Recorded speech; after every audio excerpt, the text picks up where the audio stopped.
The honeybee has been called the most important insect in the world.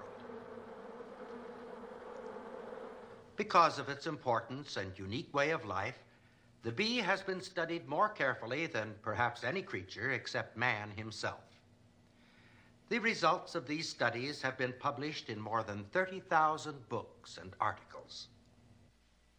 Here at the Moody Institute of Science, we have studied the bee for more than 10 years.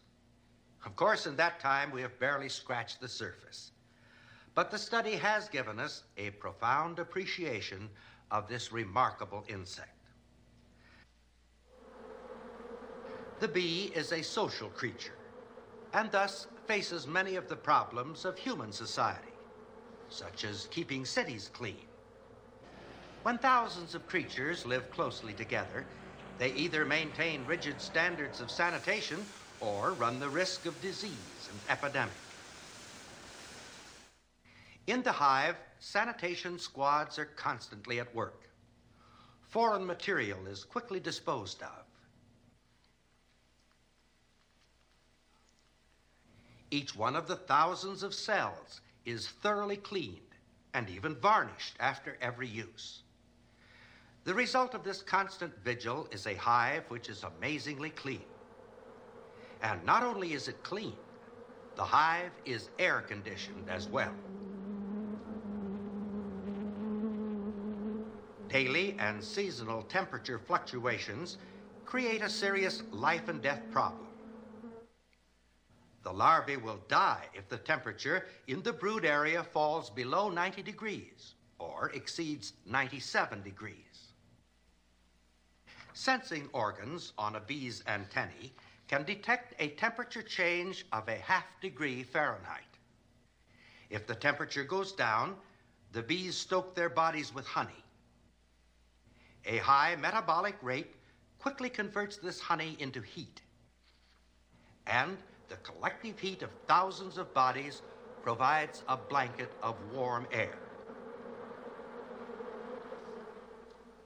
When the temperature soars, as it does in the summertime, water is collected and distributed throughout the hive. Vigorous fanning of the wings produces currents of air which evaporate the water, causing the temperature to go down.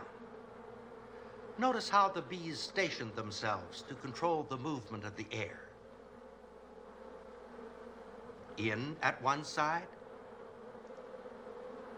out at the other.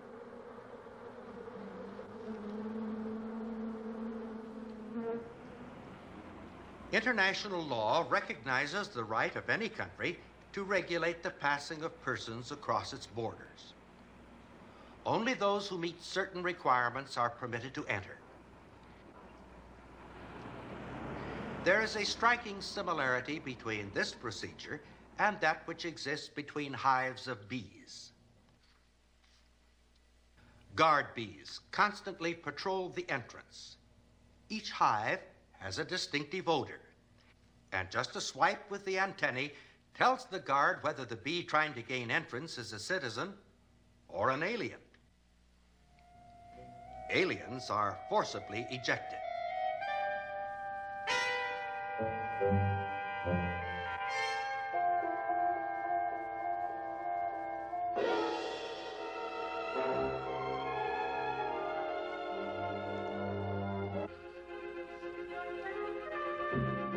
The wasp made a deliberate effort to gain entrance to the hive, to rob the hive of honey. The caterpillar just happened along, but it makes no difference. The penalty for intrusion is the same.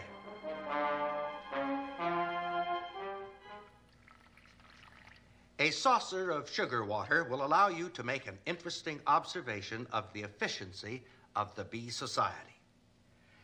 Place the saucer in a quiet spot in the backyard. It may go unnoticed for hours or even days. But once a scout bee has located it, in a matter of minutes, other bees appear. How are so many of them able to find the saucer so quickly? Did the scout bee return to the hive and lead them back? No. Fantastic as it seems, the scout bee actually told the other bees where the food was located. The world owes much of its knowledge of how bees communicate to the keen observation and perseverance of the brilliant Austrian scientist, Dr. Karl von Frisch. Dr. von Frisch made thousands of observations over a period of more than 25 years, checking first one theory and then another, until at last he discovered the language of the bees.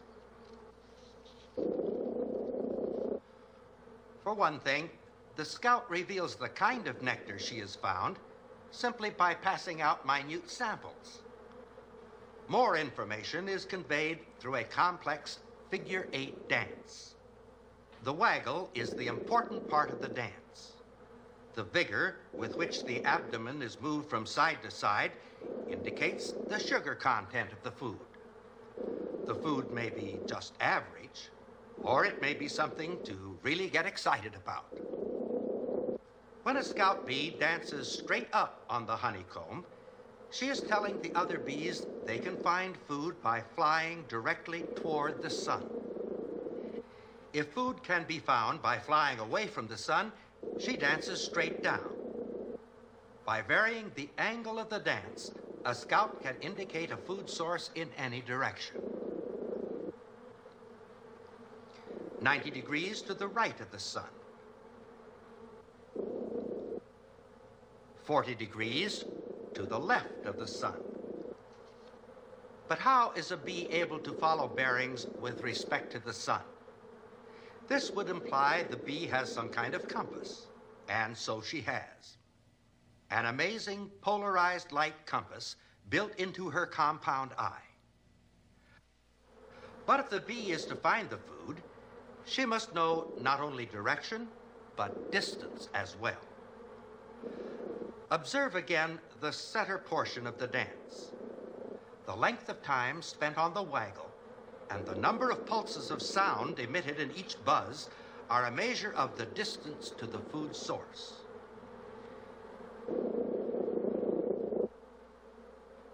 This scout is telling the others of food 3/10 of a mile away. This one indicates a food source at a distance of 1 7/10 miles. But more than simple distance is involved. A bee normally flies about 15 miles per hour. However, her ground speed will vary according to the direction and velocity of the wind. The amount of effort required to reach the food must be communicated in order for such problems to be solved. To demonstrate that the bee language really works, we set out 3 feeders. The first near a stream. The second near a grove of trees. The third along a fence. The scout discovering feeder number 1 is marked with a dot. The scout discovering feeder number 2 is marked with a bar, and the scout discovering feeder number 3 with a cross. In a matter of minutes, the scout bees are back at the hive, busily sharing their discovery with the other bees. Now let's see how well the messages are received. The bees crowd around, sensing with their antennae the movements of the scout. These bees are marked with the same symbol as the scout bee they are attending, but with a different color. In a short while, the marked bees begin to arrive at the feeders, but only bees with dots visit feeder number 1. Only those with bars visit feeder number 2. And only crosses visit feeder number 3. In each instance, the bees visit only the feeders they have been told about. So we see the dance of the bee is a briefing session, communicating to other bees specific and precise information as to the kind of food, its sugar content, and the direction and distance which must be flown to reach it.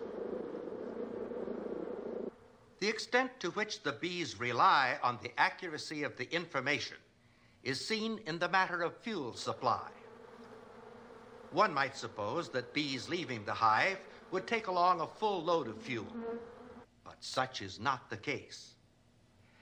Actual measurements of the stomach contents of the bees going to predetermined locations reveal they take only enough fuel to reach the flowers they are to work. To carry more would deplete the honey reserves of the hive and cut down on the payload to be brought back. This is serious business for a bee. If the fuel runs out before the new source of supply is reached, the bee will die. Occasionally, you see a bee struggling along the grass. Some strange turn of events caused her to run out of fuel.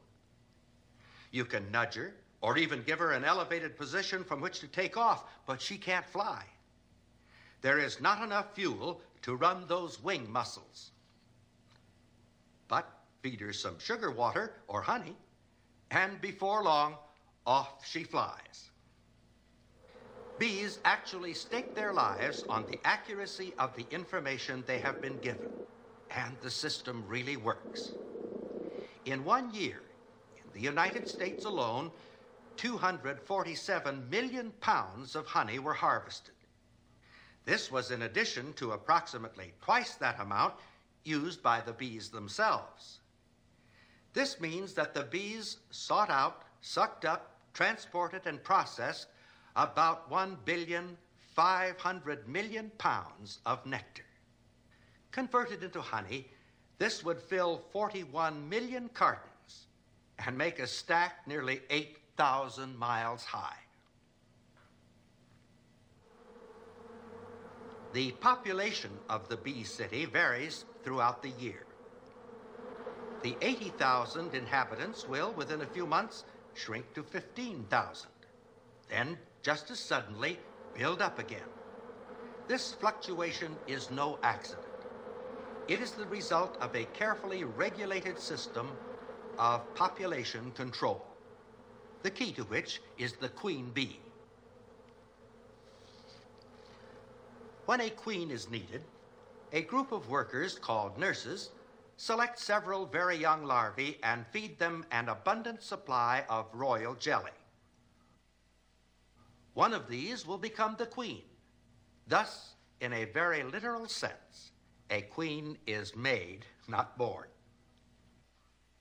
The cells for these larvae are enlarged so as to accommodate the greater size. The newly developed queen announces her arrival even before she emerges. The piping sound is a challenge to any other queen to prepare for battle.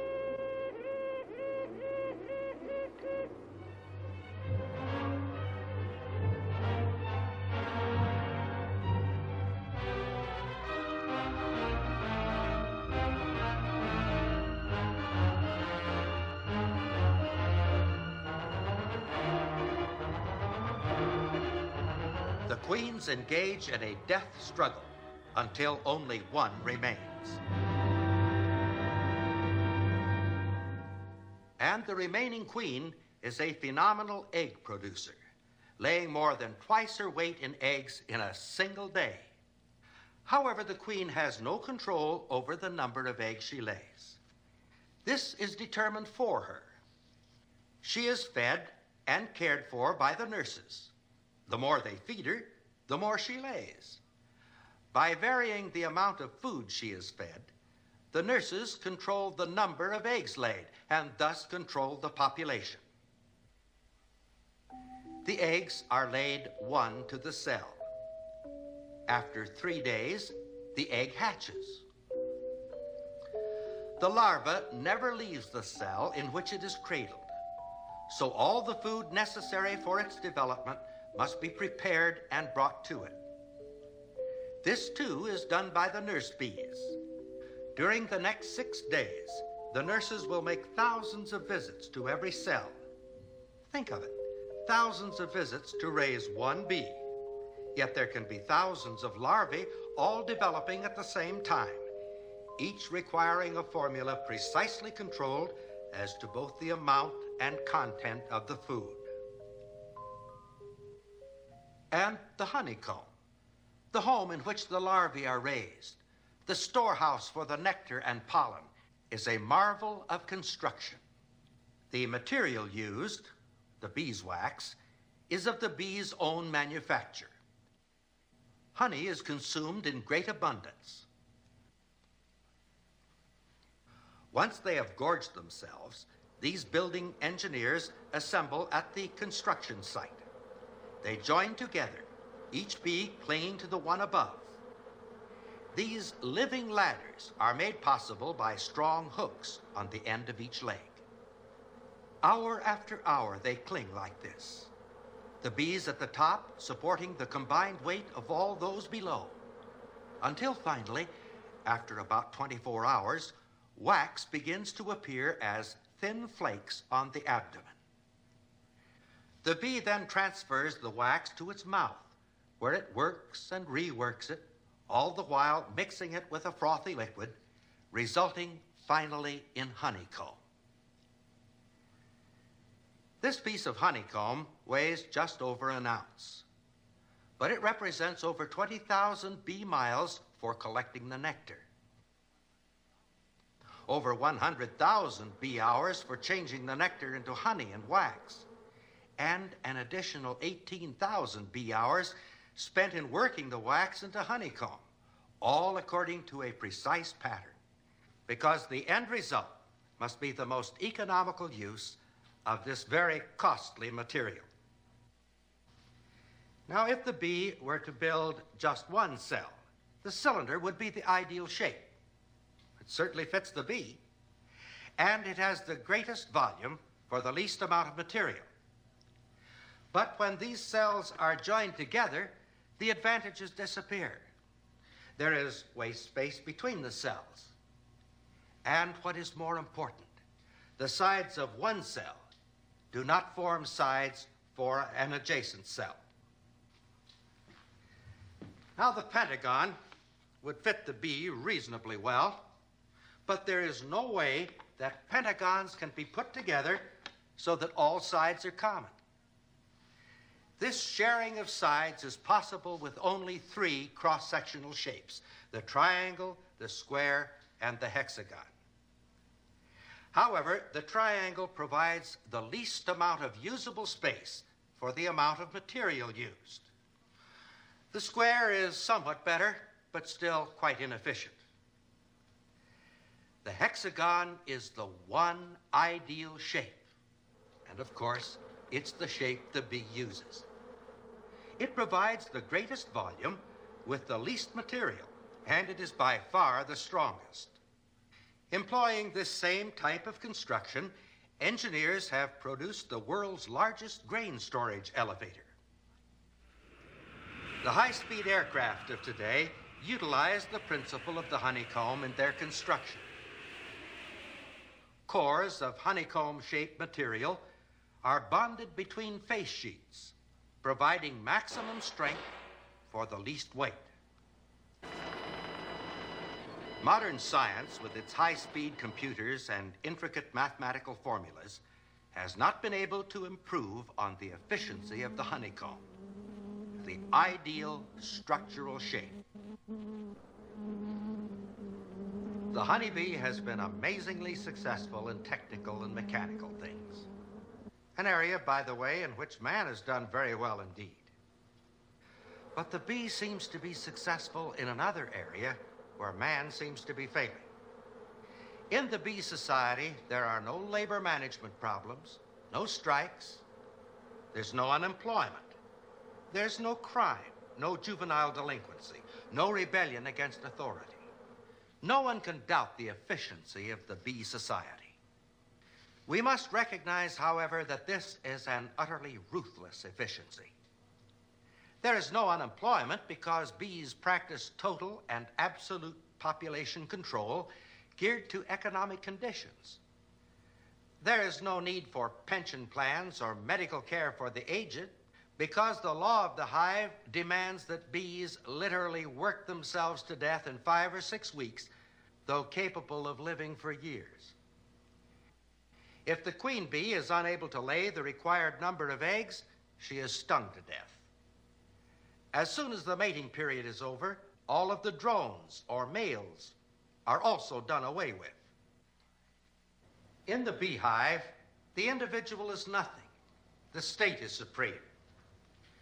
This system works for the bee because every bee follows a specific behavior pattern and is locked into that pattern by what has, in the past at least, been called instinct. There are those who propose that man should adopt a social structure similar to that of the bee.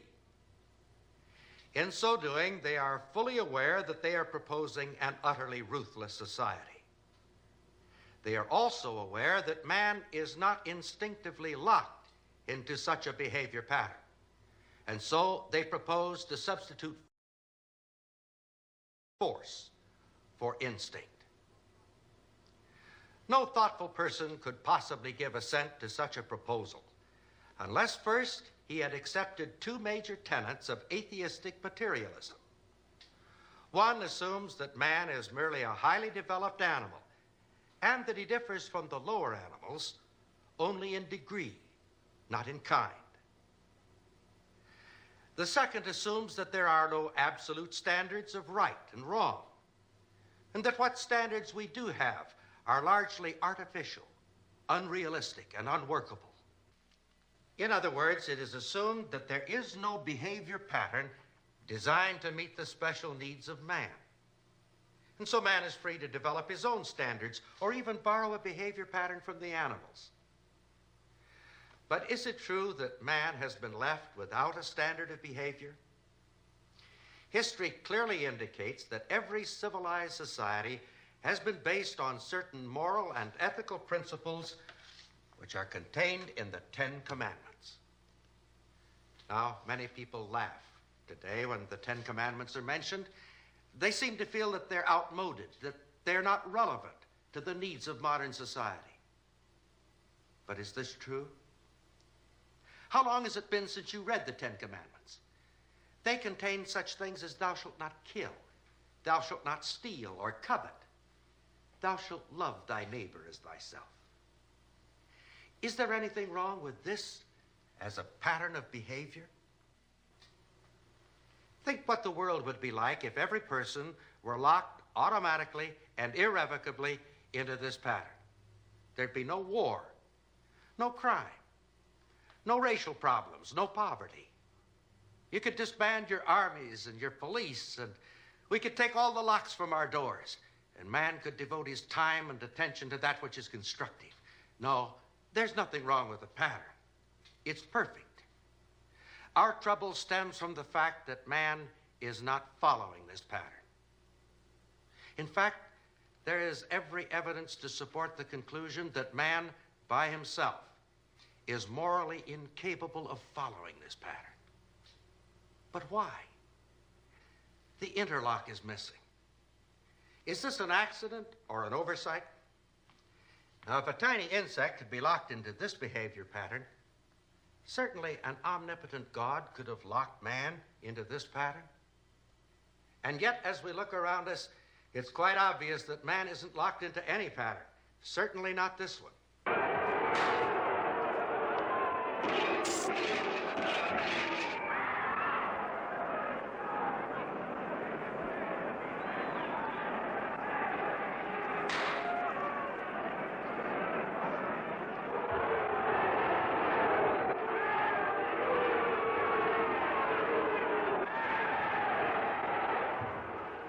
Now, think carefully for a moment. If God had locked man into a behavior pattern, he would have robbed man of that which makes him a man. He would have robbed him of his free will and his power of choice. Instead of a behavior interlock, God has provided for man something infinitely more wonderful. God offers to link man to himself in a warm, personal, vital relationship. The possibility of this relationship is the ultimate, the crowning difference between man and animal. Students of animal behavior have never discovered the slightest evidence of a God consciousness in any animal. On the other hand, man is described as incurably religious. This hunger in the heart of man to know God is universal. In some parts of the world, this God hunger is brutally suppressed. In others, men try merely to ignore it. In still others, it is warped and twisted almost beyond recognition. But this basic need in the heart of man is universal. Without this vital relationship, man is incomplete, insecure, disturbed.